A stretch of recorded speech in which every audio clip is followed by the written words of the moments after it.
সমন্বয়ক দুইজন গতকালকের আগের দিন অ্যাডভোকেট সাইফুল ইসলাম আলিফের জানাজা শেষ করে আসার পথে তাদেরকে ট্রাক চাপা দিয়ে মারতে চেয়েছিল। অল্পের জন্য হাসনাদ আর সাজ্জিদ দুইজন অল্পের জন্য বেঁচে গেছে।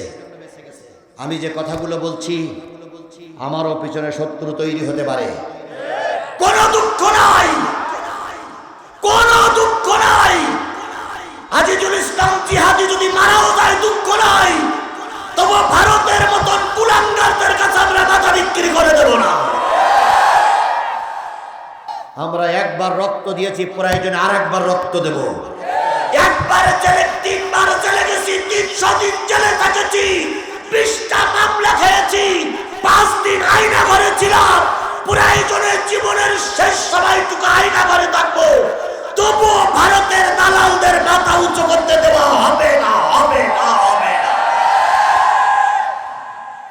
সরকার বাহাদুরকে বলি, আপনি একা নয়, আপনার সাথে আমরা 18 কোটি বাঙালি, 18 কোটি জনগণ আছি। কথা বলেন ঠিক নেবে ঠিক? আমি এখানে আসার পরে 2জন না 3জন হিন্দু ভাই আমার সঙ্গে সাক্ষাৎ করলেন। আমাকে দেখে বললেন, হুজুর আপনার আলোচনাটা খুব ভালো লাগে। তাই আমি বললাম, বাবা তোমরা আমাদের শত্রু না, তোমরা আমাদের আপন সন্তানের মতো। কথা বলেন। ভারতের সব মসজিদ যদি ভেঙে দেয়, বাংলাদেশের একটা মন্দিরের একটা চাল নাড়ানো যাবে না। ভারতের যদি 30 কোটি মুসলমানের রক্তে ভারত লাল হয়ে যায়, বাংলাদেশের কোন হিন্দু মারা হবে না। এর নাম ইসলাম। তবে ভারতকে হুঁশিয়ার করে দেই, মুসলমানদের পরে চোখ রাঙানোর অভ্যাস বন্ধ করো। আমাদের এপাশে আছে কাশ্মীর, ওপাশে আছে আফগান, ওপাশে আছে পাকিস্তান, এপাশে আছে আমার প্রিয় মাতৃভূমি বাংলাদেশ। যদি সবাই পাশের লাঠি নিয়ে রাস্তায় নামি, 7 সিস্টার সবটা আলাদা হয়ে যাবে। ভারত পাকপাকুন করার সময় পাবা না। তোমাদের সঙ্গে শত্রুতা করার জন্য আমরা রাস্তায় নামিনি। আমাদেরকে ধৈর্যশীল থাকার সুযোগ দাও। বেশি পাকপাকুন করবা, মানুষ রাস্তায় নামে। ভারত তোমার কাছে আমরা মাথা বিক্রি করে চলি না। কথা কি ঠিক? কথা কি ঠিক? সমন্বয়ক দুইজন গতকালকের আগের দিন অ্যাডভোকেট সাইফুল ইসলাম আলিফের জানাজা শেষ করে আসার পথে তাদেরকে ট্রাক চাপা দিয়ে মারতে চেয়েছিল। অল্পের জন্য আসিফ আর কেডা যেন সাজ্জিদ, হাসনাদ আর সাজ্জিদ দুইজন অল্পের জন্য বেঁচে গেছে। আমি যে কথাগুলো বলছি আমারও পিছনে শত্রু তৈরি হতে পারে, কোনো দুঃখ নাই, কোনো দুঃখ নাই। আজিজুল ইসলাম জিহাদি যদি মারাও যায় দুঃখ নাই, তবু ভারতের মতন কুলাঙ্গারদের। আজকে আবার শুনলাম আজমির শরীফে নাকি শিব কি কালী মন্দির পাওয়া গেছে। তোমার কি কালী গায়ে এত বিপদে পড়েছিল, সব মসজিদের তলায় গিয়ে ঢুকেছে। যত কালী সব মসজিদের ভিতরে পাওয়া যায়, আর কোনো জায়গায় কালী পাওয়া যায় না। তাহলে কালীর কত ভয় যে নাবাস্তিবিনী মসজিদের তলায় গিয়ে ঢুকেছে। তোমার গা কালী যদি আমাকে মসজিদের তলায় ঢোকে, তা আমাকে মসজিদ ভাঙবা কেন? ওরা এখন আজমির শরীফ ভাঙবে, কারণ ওখানে নাকি কালীর মূর্তি ছিল। ফাজলামি বন্ধ করো, ফাজলামি বন্ধ করো। এগুলো কিচ্ছু না, এগুলো সব শেখ হাসিনার কারসাজি, এগুলো সব আওয়ামী লীগের ষড়যন্ত্র। কথা বলেন ঠিক না বেটি? এরা চাইছিল আওয়ামী লীগকে এই ক্ষমতায় বসে, এই দেশের ক্ষমতায় বসাইয়ে দেশটা লুটে পুটে খাবে। এই সুযোগ আমরা করতে দেব না বলে ওরা আমাদের দেশের পরে খড়গহস্ত ধারণ করেছে। বিএনপি জামাতের ভাইদের কাছে অনুরোধ, দেশের সর্বোচ্চ আমাদের শেষ হতে পারে, আমরা সর্বোচ্চ শেষ করতে পারি, ঈমান বিক্রি করতে পারি না। আল্লাহ নবী উহুদে যাবে, 500 লোক নিয়ে মৌলবী কেটে বলল, থাকলো 700, নবী মসজিদে নববীতে আসলেন, এসে বললেন আজকের যুদ্ধে, সামনের যুদ্ধে বিরাট সমস্যা। কেন? প্রায় 300 লোক নিয়ে কেটে পড়েছে এক মৌলবী। আমাদের দলে আর আসার মতন কোনো লোক যদি থাকে তাহলে বলো। একজন পিছন থেকে দাঁড়িয়ে বলেন, ইয়া রাসূলুল্লাহ, মদিনার থেকে 10 কিলোমিটার দূরে একটা যুবকের বসবাস। এই যুবক যদি কালেমাওয়ালা হয়ে যায়, আল্লাহর কসম আমাদের দল অনেক শক্তিশালী হয়ে যাবে। বেশি লোক লাগে না, শক্তিশালী জনগণ 2-4 জন হলেই অনেকটা কাজ হয়ে যায়। কথা বলেন ঠিক না বেটি? আল্লাহ নবী বললেন তুমি সামনে এসো। সামনে আসার পরে বললেন সেই যুবকের পরিচয় দাও। ওই মুরব্বী বললেন উনি সাবেত পরিবারের লোক, একজন মা আর একজন যুবক বেঁচে আছে, আর ওই পরিবারে কেউ নাই। এবার বলতে পারেন কোরআনের তাফসীর করতেছেন, আমি তাফসীরই বলতেছি। ইমাম বুখারী যখন হাদিস পড়াচ্ছিলেন তখন এক পর্যায়ে ইমাম বুখারী বললেন পৃথিবীতে কোনো লোক নামাজ না পড়ে জান্নাতে যেতে পারবে না। কোনো লোক নামাজ না পড়ে, আচ্ছা এটা কোরআনের আয়াত না ওনার বানানো কথা? ক্বালু লাম নাকু মিনাল মুসাল্লিন, কোনো লোক মুসাল্লি না হয়ে জান্নাতে যেতে পারবে না। এবার উনি বলার পর এক জায়গায় বললেন একটা লোক ব্যতিক্রম, তিনি এক ওয়াক্ত নামাজ পড়েন নাই, তিনি আল্লাহর জান্নাতে যাবে। ছাত্ররা বললেন হুজুর আগেই বলেছেন নামাজ না পড়ে জান্নাতে যাওয়া যাবে না, এখন বলতেছেন একটা লোক নামাজ না পড়ে জান্নাতে যাবে, সেই লোকটার কথা একটু দয়া করে বলবেন কি? ইমাম বুখারী যেভাবে বলেছিলেন আমি সেইভাবে বলতেছি। বলুন তো কোনো গাছ কি জান্নাতে যাবে? কোনো পশু পাখি কি জান্নাতে যাবে? কিন্তু একটা পশু জান্নাতে যাবে, সেটা হলো হযরতে সালেহ আলাইহিস সালামের উষ্টি। একটা উট জান্নাতে যাবে যে উটটারে নবী বহন করে চলতেন। একটা খেজুর গাছ জান্নাতে যাবে যে খেজুর গাছের গায়ে আল্লাহর নবী হেলান দিয়ে খুতবা তেলাওয়াত করতেন। একটা পাথর জান্নাতে যাবে যে পাথর মুসা আলাইহিস সালামকে নিষ্কলুষ করার জন্য বাড়ি খেয়েছিলেন। এরকম কিছু কিছু যিনি জান্নাতে যাবে, তার ভিতরে একজন বেনামাজি জান্নাতে যাবে। তারই কথা আমি আপনাদের শুনে দোয়া করব ইনশাআল্লাহ। আল্লাহ নবী বললেন এটা কোন পরিবার? কাজ সাবেত পরিবার। সাবেত পরিবারের একজন যুবক আছে, তিনি অত্যন্ত সাহসী। অনেক যুদ্ধে যখন কেউ জয় পরাজয় হয় না, তখন ওই যুদ্ধে আমর বিন সাবেতকে ভাড়া করে নিয়ে যায়। আমর বিন সাবেত যে লাইনে দাঁড়ায় ওই লাইনটা আল্লাহ বিজয় দান করে দেয়। কোনো কথা নেই। পরের দিন নবী ফজরের নামাজ পড়ি ওই বাড়ির দিকে রওনা হয়ে গেছে। কয় কিলোমিটার দূর? 10 কিলোমিটার দূরে যেয়ে দেখে একটা বাড়ি, খেজুরের বড় বড় গাছ দিয়ে চাল করা, খেজুরের ছাউনি, দারুণ একটা সিমসাম পরিবাটি, গরিব মানুষ হলো সিমসাম পরিবাটি একটা ঘর। ওখানে বারান্দা একটা বুড়ি পশ্চিম দিক ফিরে বসে আছে। আল্লাহর নবী পূর্ব দিক থেকে যেই বলতেছে মা আমা মা মারে। বুড়ি পশ্চিম দিক ফিরে বলতেছে কে? যেভাবে এসেছে ওইভাবে ফিরে যাও, আমার ছেলে আজকে ভাড়া খাটতে যাবে না। নবীজি বললেন বা একটু এই পূর্ব দিক ফেরা যাবে কি? কয় বায়নাই নেব না,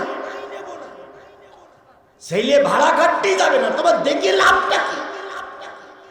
মা আমি তো তোমার নবীরে তোমার ছেলেরে ভাড়া করতে আসিনি, তাহলে কি করতে এসেছে? একটু কথা বলতে এসেছি। আরে বাবা দাওয়াতই নেবে না তো কথা বলে লাভ কি? তবুকে একটু কথা বলা যাবে না? কয় না। বুড়িমা দাওয়াত নেওয়ার দরকার নাই, ভাড়া খাটারও দরকার নাই, শুধু একটু চেহারাটা আমি একটু দেখবো। বুড়ি বললেন হবে না।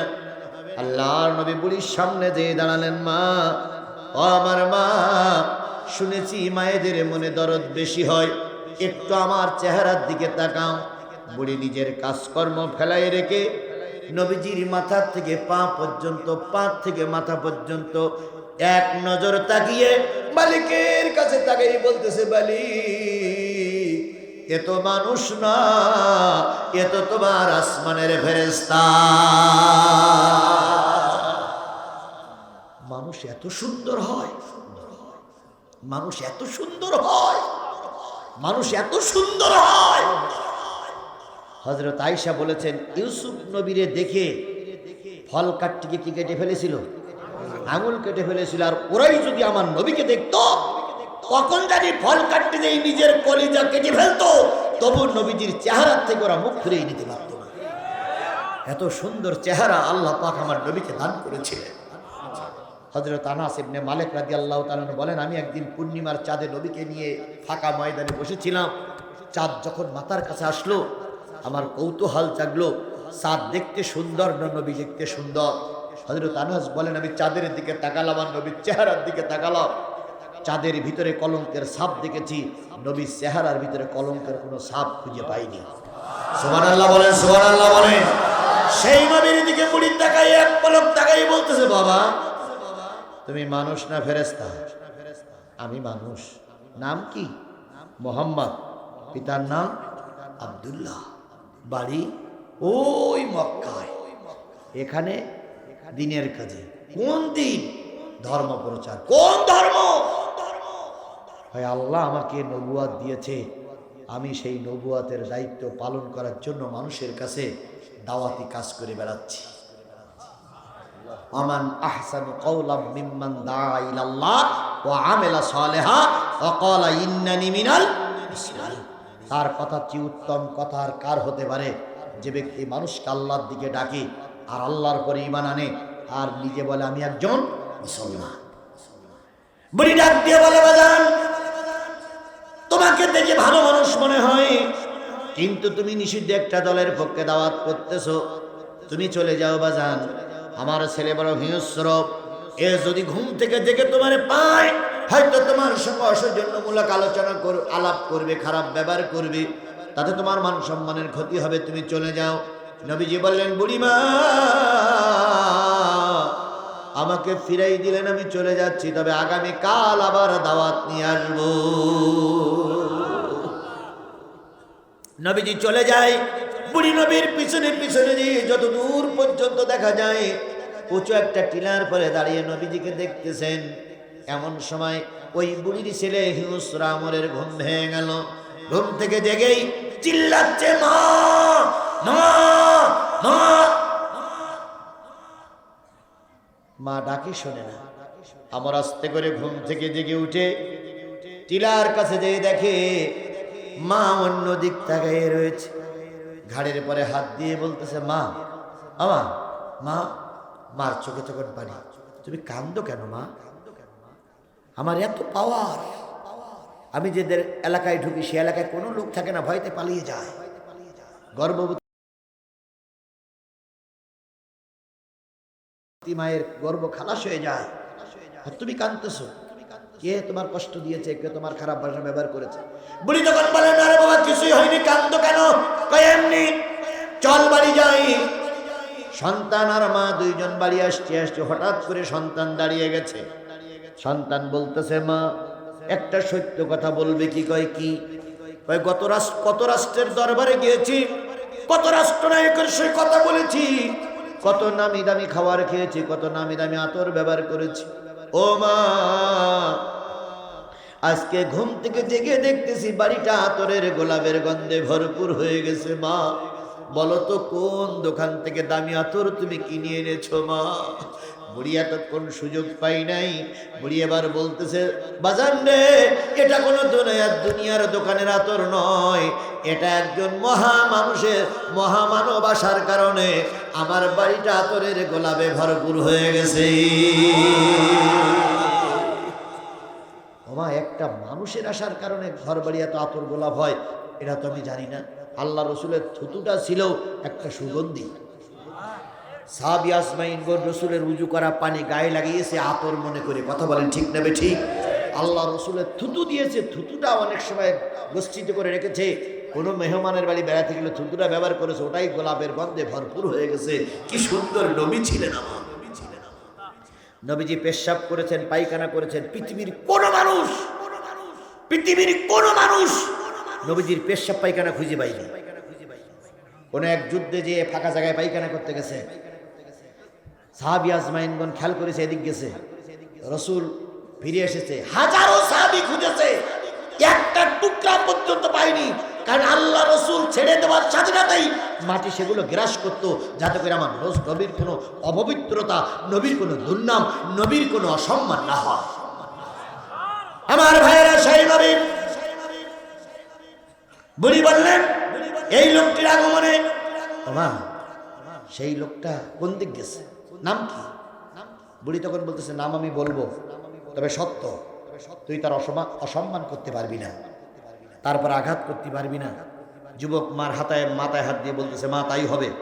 যেই না বলেছেন আব্দুল্লাহর বেটা মোহাম্মদ, উনি শেখ জামানার নবী।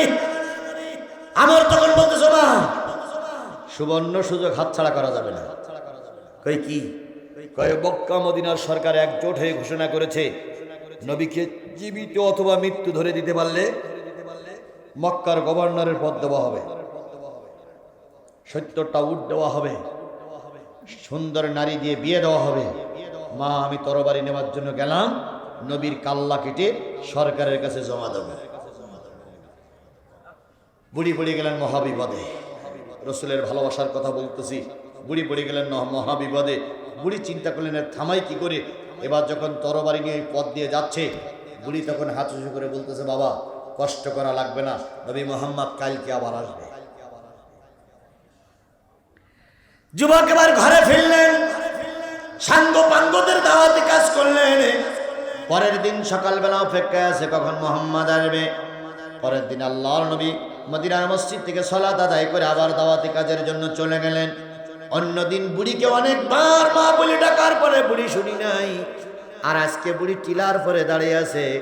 যেই না নবী বাকের ভিতরে আসছে, সেই বুড়ি বলতেছে আসসালামু আলাইকুম, বাজান কেমন আছো, বাজান কেমন আছো? নবীজি বলেন ওয়ালাইকুম আসসালাম, তুমি কেমন আছো আর তোমার ছেলে কেমন আছে? কয় ছেলে গুন্ডামি করে সে ঘুমাচ্ছে, আর আমি তোমার পথপানে চেয়ে তাকাই আছি। লা ইউমিনু আহাদুকুম হাত্তা আকুনা হাব্বা ইলাইহি মিন ওয়ালিদিহি ওয়া ওয়ালাদিহি ওয়ান নাসি আজমাইন। ততক্ষণ পর্যন্ত কেউ মুমিন হতে পারে না যতক্ষণ পিতামাতা ভাই বোন আত্মীয় স্বজন পাড়া প্রতিবেশী নেতা নেত্রী ছেলে মেয়ে বউ বাচ্চা সকলের চাইতে নবীর ভালোবাসা দিলের ভিতরে বেশি না হয়। বুড়ি আর নবী কথা বলছে, এমন সময় গুন্ডা আমরের ঘুম ভেঙে গেছে। মা কার সঙ্গে কথা বলে যেন তরবারি নিয়ে আসতে করে রসুলের পিছনে এসে রসুলের কাঁধের পরে তরবারির মাথাটা লাগাই বলতে মানান্তা ইয়া শায়েখ, কে হে আপনি মুরব্বী, এখানে কেন এসেছেন? দাওয়াতি কাজ করার জায়গা খুঁজে পেলেন না, আপনি আমার কাছে দাওয়াত করতে এসেছেন। জানেন আপনি আমি কে? জানেন আমার ক্ষমতা কত? জানেন গোটা বিশ্ব আমার দিক তাকিয়ে থাকে? আমি জাতির পিতার কন্যা। কত ক্ষমতার জোর! আল্লাহর নবী তখন তরবারির মাথাটা ধরে বলতেছে আমর, তুমি কি আমাকে মারতে চাও? জি। নবীজি ছোট্ট করে বললেন, যে সন্তান বৈধ বাপ আর মা দ্বারা দুনিয়ার মুখ দেখে সে সন্তান নবী হত্যা করতে পারে না। এখন তোমার মার কাছে শোনো, তোমার জন্ম বৈধ না অবৈধ, এক জায়গায় বোল্ড। বুড়ি বলতেছে বাজান তোর জন্ম তো বৈধ, জন্মদিন তোর বৈধ বাপই ঘরে ছিল, সুতরাং তুই তো নবী হত্যা করতে পারিস না। এখন কালকে কিছু আলেমরা বলবে যে হুজুর যে কথাটা বললো কোথায় পেল? আমি দলিলটা দিচ্ছি। আল্লাহ বলতেছেন ইন্নাল্লাযীনা ইয়াকফুরুনা বিআয়াতিল্লাহ ওয়া ইয়াকতুলুনান নাবিয়্যিনা বিগাইরিল হক ওয়া ইয়াকতুলুনাল্লাযীনা ইয়া'মুরুনা বিল কিসতি মিনান নাস ফাবাশশিরহুম বিআযাবিন আলীম। নিশ্চয়ই যারা কোরআনের কোনো একটা আয়াত ইচ্ছায় হোক আর অনিচ্ছায় অস্বীকার করে এরা কাফের, এরা কাফের, এরা কাফের। ওয়া ইয়াকতুলুনান নাবিয়্যিনা বিগাইরিল হক, নবীদেরকে যারা অন্যায়ভাবে হত্যা করেছে এরা জাহান্নামী। ওয়া ইয়াকতুলুনাল্লাযীনা ইয়া'মুরুনা বিল কিসতি মিনান নাস ফাবাশশিরহুম বিআযাবিন আলীম। আমার আল্লাহ বললেন অন্যায়ভাবে যদি কোনো আলেমকে মেরে দেওয়া হয়, অন্যায়ভাবে যদি কোনো আলেমকে ফাঁসির কাস্টে ঝুলানো হয়, অন্যায়ভাবে কোনো আলেমের যদি সম্মানের ক্ষতি করা হয়, আমি আল্লাহ বলে দিলাম এরা সবগুলো হলো অবৈধ মায়ের সন্তান। আল্লামা সাঈদীর মৃত্যুতে যারা আনন্দ করেছ, আল্লামা সাঈদীর রায়ের পরে যারা মিষ্টি বিতরণ করেছ, যত বড় টুপি আলা হও তুমি অবৈধ মায়ের সন্তান।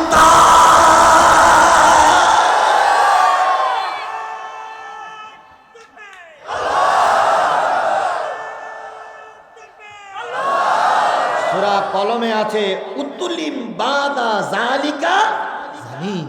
এরা সব জারস, এরা সব জারস সন্তান। তরবারিটা পড়ে গেল। নবীজি বলেন আমর বুকের সঙ্গে বুকটা লাগাও।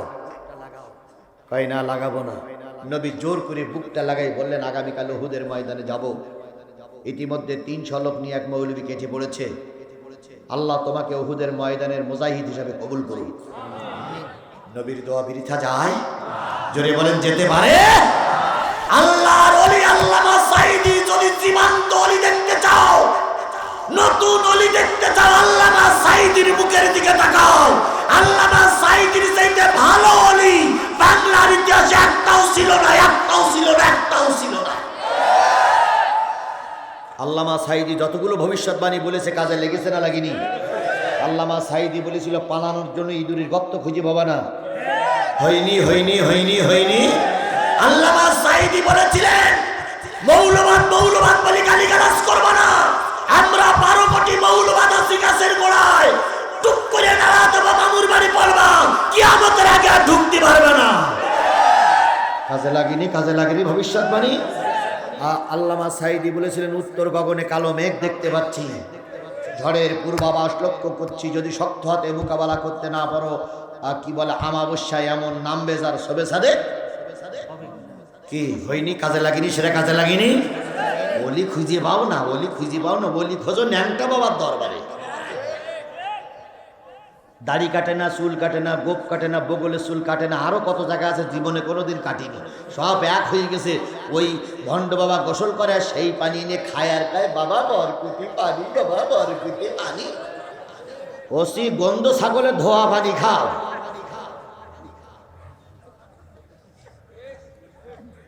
আল্লাহর ওলি চিনতে হবে। কথা বলেন ঠিক না ঠিক? আমার ভাইরা নবী দোয়া করে চলে গেলেন। পরের দিন আল্লাহ নবী উহুদের ময়দানে চলে গেলেন। আমর সকালবেলা উঠে দেখে মা কাটা কবুতরের মতন বারান্দায় ছটপট করে। ও মা তুমি কান্দো কেন? বুড়ি বললেন বাবা আল্লাহ নবী উহুদের ময়দানে গেছে, 2 দিনে আমাকে মা বলে ডেকেছে, আমার দিলটা শান্ত হয়ে গেছে। আল্লাহর নবী যদি আজকে উহুদের ময়দানে শহীদ হয়ে যায়, তোর আর সন্তান বলে পরিচয় দেব না। আমরের দিলের ভিতরে একটা পরিবর্তন আসলো। জোরে বলুন না সুবহানাল্লাহ। আমর ঘোড়া সালায় গেল।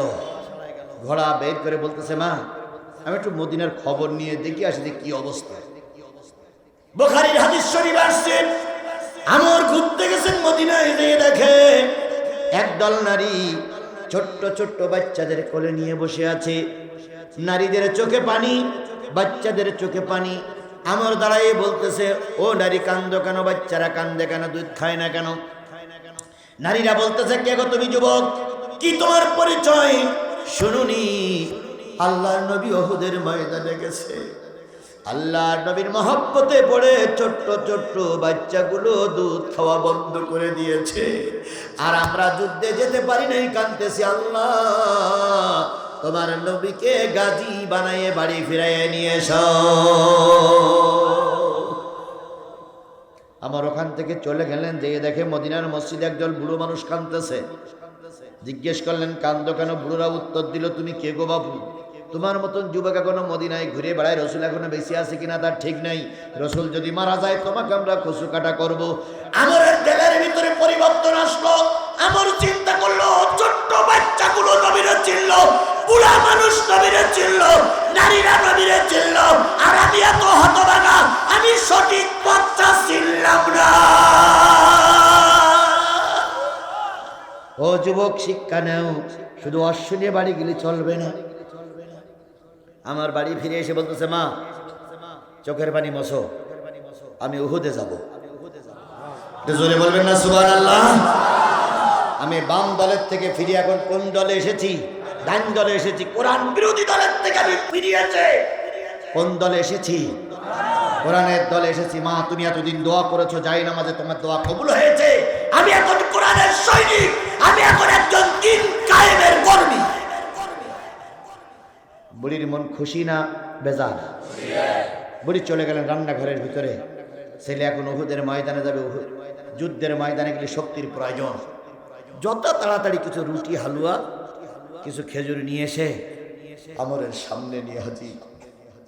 আমরের চোখ বেয়ে টপ টপ টপ টপ করে পানি পড়তেছে। বাজান কান্দ কেন? কয় মা তুমি না আমার চেয়ে নবীরে বেশি ভালোবাসো। কুলিন কুনতুম তুহিব্বুন আল্লাহ ফাত্তাবিউনি ইউহিব্বুকুমুল্লাহ ওয়া ইয়াগফির লাকুম যুনুবাকুম আল্লাহু, সবাই জানি আমরা, তুমি না আমার চেয়ে নবীরে বেশি ভালোবাসো। তোমার এই হাতের নাস্তা যদি আমি খেতে যাই, এর ভিতরে যদি রসুল উহুদের ময়দানে শহীদ হয়ে যায়, কিয়ামতের দিন আল্লাহর দরবারে রসুলের দরবারে মুখ দেখাতে পারবো না। ও মা তুমি তোমার নাস্তা নিয়ে পথ ছেড়ে দাও। যদি যুদ্ধের ময়দান থেকে ফিরে আসি তোমার হাতের নাস্তা খাবো, আর যুদ্ধের ময়দানে যদি শহীদ হয়ে যাই মা, আল্লাহর রসুল আল্লাহ নিজে হাতে আমাকে নাস্তা খাওয়াইয়ে দিবি। বুড়ি একটু রুটি আর একটু হালুয়া গালের ভিতর ঢুকিয়ে দিলেন। আমর চলে গেলেন যুদ্ধের ময়দানে। তুমুল বেগে যুদ্ধ চলছে। ওইদিকে নেতৃত্ব দিচ্ছে আবু সুফিয়ান, এই দিকে নেতৃত্ব দিচ্ছে নবী সাল্লাল্লাহু আলাইহি সাল্লাম। কাফের 3000, মুসলমান কয়শো? 700। আমির হামজা শাহাদাত বরণ করেছে, মুসলমানদের অনেকেই মারা গেছে। এমত অবস্থায় আমর বিন সাবেদ একটা কালো কাপড় দিয়ে শরীরটা ঢেকে নবীজির সামনে যেয়ে বলতেছি, ইয়া রাসূলুল্লাহ আসসালামু আলাইকুম। নবী বললেন কে? ইয়া রাসূলুল্লাহ আমি আমর। 2 দিন আপনি দাওয়াতি কাজ করেছেন, আমার দিল ফিরিনি, হেদায়েত আল্লাহ আমাকে দেয়নি, আমার এখন হেদায়েত ফিরে এসেছে, আমি যুদ্ধের ময়দানে এসেছি। নবীজি হাউমাউ করে কাঁদতেছে আর বলতেছে, আমর রে খুব দেরি হয়ে গেছে, এসেছো ঠিকই কিন্তু খুব দেরি হয়ে গেছে। তাকাই দেখো আমির হামজা শাহাদাত বরণ করেছে। আমির হামজার বুকটা চিরে কলিজাগুলো বাহির করেছে। কলিজাগুলো বাহির করে ওই ন্যাংটি নারী হিন্দা, 70-80 বছরের এক নারী, সমস্ত শরীরের কাপড় খুলে বুকের পরে বসে কলিজাটা চিপাচ্ছে। আমির হামজার পুরুষাঙ্গ কেটে নিয়েছে, আমির হামজার চোখ তুলে নিয়েছে, আমির হামজার কান কেটে নিয়েছে, আমির হামজার নাক কেটে নিয়েছে, আমির হামজার পায়ের আঙুল কেটে একটা দড়িতে বেঁধে মালা বানাইছে আর উল্লাস করছে। খুব দেরি হয়ে গেছে। আমর নবীজির কথা শুনে আমার বলেন, ইয়া রাসূলুল্লাহ গোস্তাকি মাফ করবেন, আমি প্রতিশোধের জন্য ময়দানে গেলাম। নবীজি পিছন দিক থেকে জামাটা টেনে ধরে বলতেছে, আমর রে যাওয়ার আগে কালেমাটা পড়ে যা। এই যুদ্ধে তুই যদি মারা যাস, আমি নবী তোর জন্য জান্নাতের জিম্মাদার।